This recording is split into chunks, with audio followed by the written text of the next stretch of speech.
A question I've been asking in boardrooms for the past 6 months. Show me one AI decision your company made this quarter that a human didn't initiate. Just one. And guess what? The room goes quiet every time.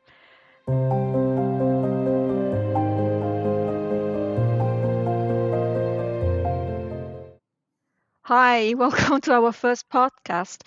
Today we'll be chatting on some foundational questions. So, to start, here's a question I've been asking in boardrooms for the past 6 months. Show me one AI decision your company made this quarter that a human didn't initiate. Just one. And guess what? The room goes quiet every time. That silence is the gap between where enterprise AI is marketed and where it actually lives. And closing that gap, what it makes it technically, commercially, and regulatorily, is exactly what this session is about. I'm joined today by the founder of Eligere AI, Rantej, and we're going to spend the next 10 minutes on the one question that everything else depends on. What does agentic actually mean? And why should you care right now? Quick context before we start. So I have a corporate Fortune 500 background with 20 plus years of transformation and integration experience. Currently, I work at the intersection of enterprise AI adoption and the EU and Swiss regulatory landscape. Most of my time is spent with decision makers who are trying to figure out what they're actually signing up for when they deploy AI systems in regulated environments. And that's my lens on everything we discuss. Hi, Lucia. Great to have this conversation with you. I'm the founder of Eligere Technologies. I worked with in the corporate world, Bank of America, Merrill Lynch, and Thomson Reuters, before I turned into a techpreneur. And what I've experienced both as a corporate decision maker and as an AI founder selling to these corporates is that there's an enormous appetite for what AI could do, but very little clarity on how to deploy it at scale. So Eligere exists to bridge that gap where enterprise customers who operate in complex, regulated environments can deploy AI at scale with confidence. Okay, good. Thanks for that, Rantej. So let's get into it because 10 minutes goes very fast, and I want to make sure anyone listening walks away with something they can actually use. I want to start with a frustration point, actually. I've been in a few pitch briefings in the past few months where the word agentic was used to describe products that, from where I sit, are not agents. So they're workflow automations with a language model on top. So what is actually agentic and what isn't? Um, I think the litmus test for an agentic system is simple. Can the AI system decide to take an action without a human asking it to do that at that very moment?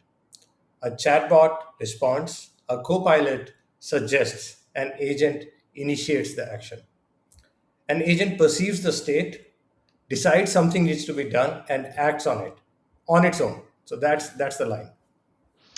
Okay, so if I understand correctly, RPA or robotic process automation, something like Automation Anywhere with ChatGPT 4 in the middle, is not agentic.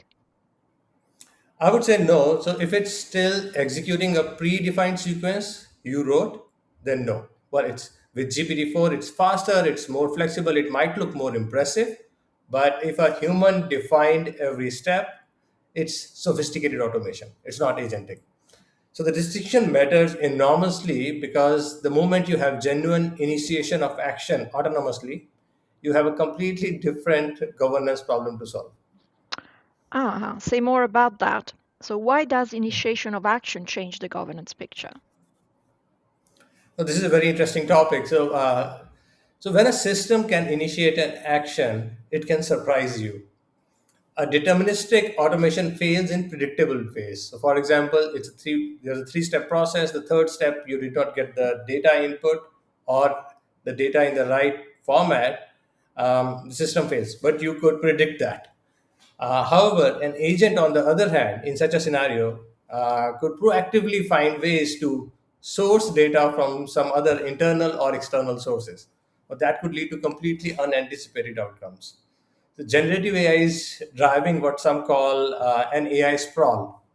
a surge of AI tools and autonomous AI agents that risks overwhelming companies' central oversight and security controls. As practically what is happening as more and more employees can spin out tools on their own, and with very little effort and very little time, organizations are beginning to lose visibility on which systems are using which data, and where does sensitive data live at this point in time. A very interesting example recently, ironically, is from Amazon, where senior executives admit that internal AI agent boom is creating a mess of duplicate tools and data inside the company. There's a big Business Insider article on that. I would suggest go ahead and read that. So, but that's not a reason not to use these tools. The value is enormous, but it means your governance model has to be defined and designed in such a way that it can address this complexity. Most enterprises haven't built that yet. Okay, so you spoke about AI sprawl, right? So what does that mean in an enterprise context? Can you break it down? So AI dramatically lowers the barriers to building new internal tools. With all the vibe coding, etc., coming into play. So teams can prototype and deploy agentic AI solutions far more quickly. Instead of searching for existing solutions, engineers just build new solutions and deploy them in a fraction of time. So the result is a surge of overlapping systems with less pressure to consolidate them. And the problem goes beyond tool overload. It's also introducing new risks in how data is handled and stored. So AI systems often take in internal data and convert it into new formats, or what you call knowledge bases and summaries. Now these outputs are stored separately from the original data source. So if the original data source is later deleted or access is restricted, those derived versions which the AI is using don't always update. So any system that ingests data, transforms it through AI, and stores the output separately faces the same problem. When source permissions change or data is deleted, the derived artifacts persist. In one case, again, taking example of Amazon, a system called Spec Studio continued showing software details that had been made private and access control in Amazon's internal code repository. But the derived artifacts still continue to treat it as publicly accessed data. Wow, that sounds like a complex problem for organizations that have large, widely spread out teams. So, how can they create a balance between driving value from Gen AI tools while ensuring compliance with data governance policies? I think the problem in enterprise Gen AI adoption arises from two key factors. First one is fragmentation. So AI initiatives are fragmented across the teams. There is no enterprise-wide reusable architecture or governance platform. And the second one is overdependence. You have overdependence on single model or a single vendor ecosystem, leading to rising costs and single vendor lock-ins. Once you've created your entire agentic framework within a vendor ecosystem, practically impossible to move out of it later. So as a result, what has happened is that AI token usage has become the fastest growing variable cost for many companies today. And the solution to this lies in organizations building their central AI command centers. So they can scale AI across functions, workflows, and systems with central monitoring and governance without being locked into any single vendor ecosystem. An AI command center, or what you would call a multi agentic orchestration platform, is the core AI infrastructure for your organization. It enables widely spread out teams to firstly reuse AI components and agents for faster scaling. Secondly, have a centralized governance and observability to ensure full visibility and audit trails. Third, have model agnostic architecture so that you can change models and switch models anytime. And fourth, last but not the least, deployment on your organization's own cloud, your data, your control. Okay, so let me put this in context for the EU and Swiss markets specifically, which is my domain. So because I think there is a regulatory forcing function that's going to make this definitional clarity non-optional very soon. As we know, the EU AI Act classifies autonomous AI systems operating in regulated sectors like financial services, healthcare, critical infrastructure as high risk. So that means documentation standards, explainability requirements, and human oversight is obligations, right? So enforcement starts August 2026, and that's not far away at all. True, and we are already seeing that even before the enforcement. The question has changed in enterprise conversations now. It is no longer can AI do it? The question now is how do we govern it? So that's a fundamental shift. The organizations that are moving fastest are the ones who understand that governance is not a compliance cost. It's what makes the capability deployable at scale in the first place. Yeah, and what's the one thing that you see regulated sector buyers in Europe get wrong when they start an agentic AI project then?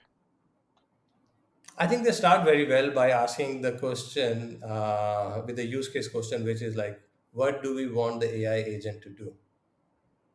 But that's a great start. But that's what you really need to follow up with is what data does the agent need to do that job? Who owns that data? And will that data get exposed to unauthorized users through the AI agent? So under GDPR, that's not just a technical problem; it's a legal one. Okay, and that's a very very critical important thing, and we're going to put that actually in the session notes. Okay, so we said 10 minutes, and we're going to keep the promise. We're slightly over, but last thing. So we want to close with one concrete action for the person listening, something that they can actually do this week. For someone at European enterprise who is thinking about deploying agents in a regulated environment, what's the one move, Rantesh, that you would suggest? I would say start with designing and deploying the enterprise multi-agentic AI platform as the core organization capability. So that will help you drive rapid enterprise AI adoption by ensuring first reusability of AI components, number two, full control over data governance policies, and number three, very important from business perspective, ability to monitor AI deployment use cases and their ROI. And all this without getting logged into any single vendor ecosystem. Okay, and if I may add from the market side, my one thing is this: the next time a vendor uses the word agentic in a pitch, ask them to show you the audit log from a real production customer decision. So the reasoning trace, right? The record of what the agent considered, what it decided to do, and why. And if they can't produce it, they haven't built explainability into the platform. And without this, you cannot meet the EU AI Act's transparency requirements for high-risk systems. Full stop. Absolutely, and that's the test that separates genuine enterprise grade platforms from demos very quickly. All right. So that's episode one of the Agentic Enterprise from Eligere Technologies. If this was useful, share it with one person in your organization who is making decision about AI governance. That's the audience that needs it most. Next episode, we go inside the architecture. So what does a multi-agent orchestration look like at a production scale? And if you have any questions you want us to answer, either about the technology or about what it looks like in your specific sector or organization, send it to info@eligere.ai. We'll answer the best we can. Thank All you. right. Thank you.